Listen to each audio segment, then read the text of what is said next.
né? A grande diferença da seleção natural para a seleção artificial é justamente essa. A seleção natural, quem escolhe, certo, o mais adaptado é o ambiente. E na seleção artificial, somos nós, seres humanos, quem realizamos esses fenômenos em prol dos nossos interesses. Alguma dúvida? Eu vou mandar imagem de seleção artificial nos vegetais, no grupo que o Pronto, senhor tá. pronto, mande. Deixa eu ver uma coisa aqui. Pronto. Existe, por exemplo, algumas plantas que são irmãs. Vamos dizer assim, por exemplo, o brócolis e o couve-flor, certo? Eles são a mesma planta, só que eles são de, como é que eu posso dizer, de subespécies diferentes, tá certo? O repolho, tá? O couve-folha. Então, por exemplo, quando junta-se, por exemplo, quando faz um cruzamento de um couve, de uma espécie de couve com um brócolis, dá o couve-flor, entendeu? E aí a gente vai fazendo esses tipos de reproduções por interesses nossos, certo?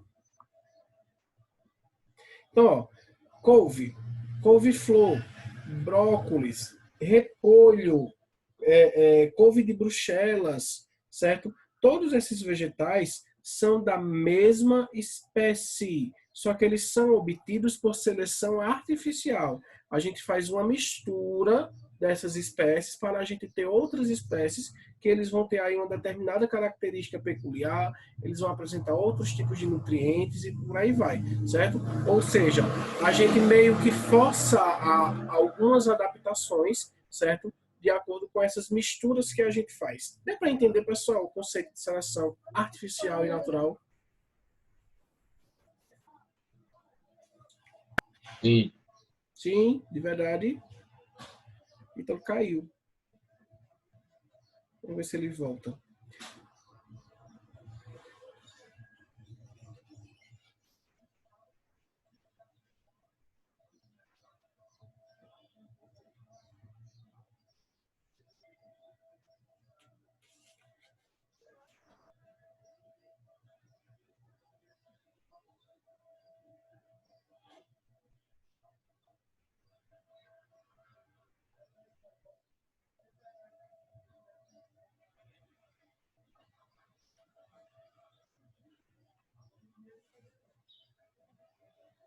Vamos lá. Gente, aí vamos tentar diferenciar agora como Darwin vê o ambiente, ou via, né, que ele morreu. Mandei. Mandou? Beleza. E como Lamarck via o ambiente. Então vejam só, Lamarck ele via o ambiente da seguinte forma. Quase sempre o ambiente é responsável direto pela mudança evolutiva, tá? Ou seja, ele afirmava que em certo ambiente o indivíduo iria adquirindo determinadas características adaptativas que seriam então passadas de geração para geração. Ele via dessa forma. E Darwin vinha de uma maneira diferente. Ó. Darwin via que o ambiente ele tinha um papel importante que era selecionar, escolher dentro daquele grupo de organismos que tem variações gênicas. Você sabe que todo mundo tem uma variação gênica, certo? E aqueles organismos que têm uma variação gênica mais interessante para o ambiente, certo? Seriam aqueles organismos mais adaptados, certo? Aí vejam, já que essas variações são hereditárias, os escolhidos eles têm maior sobrevivência, certo? E maior capacidade de se reproduzir. Desse modo, a transmissão das características favoráveis a seus descendentes o tornariam cada vez mais adaptado a determinado ambiente. Então, Lamarck ele viu o ambiente como o fator principal para fazer com que as mudanças ocorressem e essas mudanças passassem de descendentes para descendentes, geração para geração. Só que a gente sabe que não é bem assim, certo? E já Darwin, ele via que, na realidade, o ambiente, ele selecionava aqueles seres que já tinham nas suas características, nas suas características genéticas, fatores que eram melhores para determinados ambientes. E aí iriam sobreviver apenas aqueles seres que eram mais adaptados. E como essas características estavam na genética deles, elas poderiam ser passadas de descendente para descendente. Beleza? Viram aí a diferença de um para o outro? Alguma dúvida? Lembra sempre disso. Lamarck, ele acreditava que as características passavam de um para o outro. Já Darwin, não. Já Darwin dizia que as características, cada um já tinha a sua, certo? E aí sobrevivia quem tinha a melhor característica de acordo com o ambiente que ele vivia. Beleza? Uhum. Fácil, fácil, não é?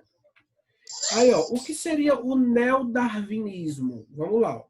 Darwin partia de um universo biológico em que a variabilidade já existia e justificava a predominância de certas formas por meio da ação seletiva do ambiente. Tudo aquilo que eu já falei, certo? Quando o ambiente seleciona a partir das características que você já tem, certo? Ele, no entanto, Darwin, no entanto, nunca explicou de forma satisfatória a origem das variações hereditárias, tá? Então ele dizia que todo mundo tem na sua genética fatores que vão ser propícios ao ambiente ou não, e vai sobreviver o mais forte. Beleza, e de onde veio elas? De onde vieram essas variações? Alguém sabe? Alguém chuta aí? Eu acredito que no início da vida, Hum, quando era apenas unicelular, a vida começou a se multiplicar e algumas delas começaram a sofrer algumas variações no seu DNA de uhum. acordo com o ambiente. Por Mutação. exemplo, os raios solares atingiam o Isso, DNA, aí se isso. modificava e ia gerando novas espécies. Perfeito, Ítalo, perfeito, certo? Era justamente por meio das mutações gênicas. A gente vai ver em biotecnologia, certo? É o último conteúdo de todos, biotecnologia. E a gente vai falar sobre isso, sobre mutação gênica, sobre essas questões, tá? Porque a mutação ela pode ocorrer tanto de forma natural como de forma forçada, certo? Então vejam só, na verdade, cadê? Sabemos que a variabilidade genética depende das mutações e da recombinação gênica. Na verdade, foi necessária a descoberta das leis de Mendel em 1990 e o surgimento das teorias sobre a mutação para que, enfim, se entendesse a origem da variabilidade, tá certo? Ou seja, vejam que Darwin morreu e o trabalho dele não foi finalizado. Só foi finalizado quando surgiu a genética e quando surgiu as teorias sobre variabilidade genética e mutação gênica, tá certo? Então, ó, é curioso notar que o próprio Darwin, por não compreender essa origem, em alguns escritos, chegou a defender pontos de vista lamarquistas para explicá-lo, tá certo? Tudo pelo fato de não saber da existência da genética. Até que eu falei a vocês que todo esse trabalho de Darwin ele veio antes da genética. Ele chegou a mandar uma carta para Mendel, quando Mendel estava começando a fazer seus trabalhos e tudo mais, entendeu? Mas não era nada concreto ainda, tá? Aí vejam, as teorias da evolução, neodarwinismo ou teoria sintética da evolução utilizam, portanto, o binômio variação-seleção. Variação-seleção, certo? Aí, ó, o que seria variação-seleção, certo? Que para o ambiente selecionar uma determinada característica mais adaptada, certo? Essa característica ela teria que sofrer por algumas variações. E essas variações, sim, elas sofreriam de acordo com algumas condições climáticas e ambientais que poderiam influenciar no DNA, certo? Não é que o ambiente vai fazer com que por exemplo, eu estou muito exposto ao sol, eu vou começar a ficar com a pele mais escura por conta da grande presença de melanina e tudo mais, e isso vai passar para os meus descendentes. Não, não é essa variação ambiental que vai fazer com que minhas características mudem, certo? São variações ambientais que vão fazer com que o meu DNA sofra uma mutação, certo? E a partir disso, essa característica ela é passada de descendente para descendente. Só que esse processo, ele demora horrores. Tem que realmente gerar a mutação. Se não gerar a mutação, certo? A variabilidade genética ela não vai existir. Beleza, gente? Alguma dúvida? A gente tem uma mutação de uma bactéria. Basicamente. Não só uma mutação, Ítalo. Somos várias mutações, certo? Mas foi basicamente isso que aconteceu, tá? Ó, camuflagem e mimetismo. Vocês sabem o que é, né? Camuflagem, todo mundo sabe. O mimetismo é a forma com que um animal imita outro ou imita outras coisas, tá certo? Aí vejam só.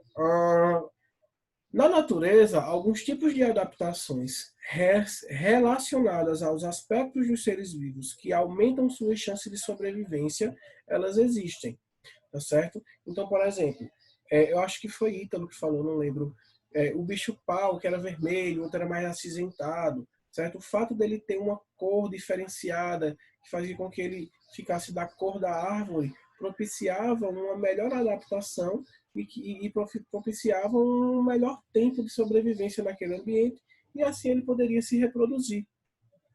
Tá? Então, isso é o que a gente chama de camuflagem, né? Então, alguns animais, eles têm essa capacidade, né? Ou seja, a camuflagem, ela faz com que o animal ele se disfarce, né? É um disfarce que o organismo utiliza, tá? Para confundir os seus predadores. E assim ele consegue sobreviver por mais tempo, ele consegue se reproduzir e tudo mais, tá certo? Ao ficar como camuflado, o animal pode se esconder de seu predador, o predador esconder de seu predador, certo? Peraí. Aí veja, isso aí quando a gente fala de presa. Só que existem também o predador camuflado, certo? O predador camuflado, por sua vez, se esconde para capturar a presa. Então, tanto vai ter a presa, que ela se camufla para esconder do predador, como vai ter o predador que se camufla para poder atacar a presa, certo?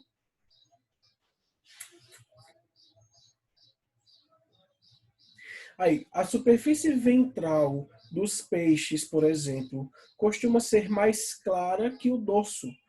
Um predador que estiver abaixo do peixe poderá confundi-lo com a superfície iluminada da água. Se o peixe for visto de cima do seu dorso, poderá ser confundido com o fundo do mar, certo? Então, tem alguns peixes que têm essas características. Os coloridos não, né? Mas, dependendo do ambiente que eles estão. Mas os peixes normais, eles têm essa característica de se camuflar dessa forma, tá certo? E alguns animais que não usam isso?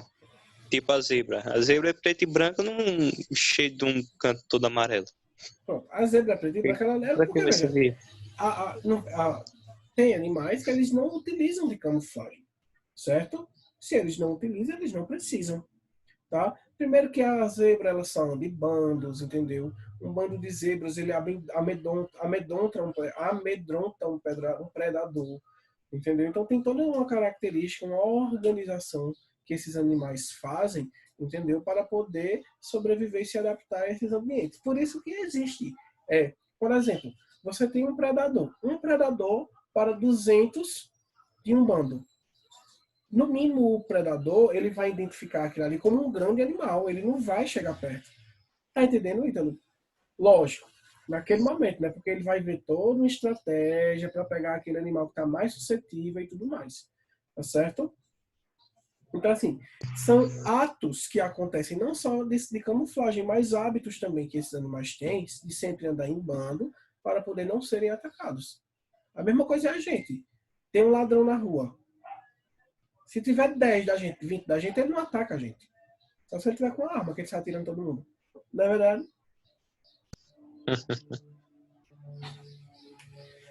Entenderam essa questão da camuflagem, né? Aí veja, o mimetismo. O mimetismo é o quê? É a imitação, tá?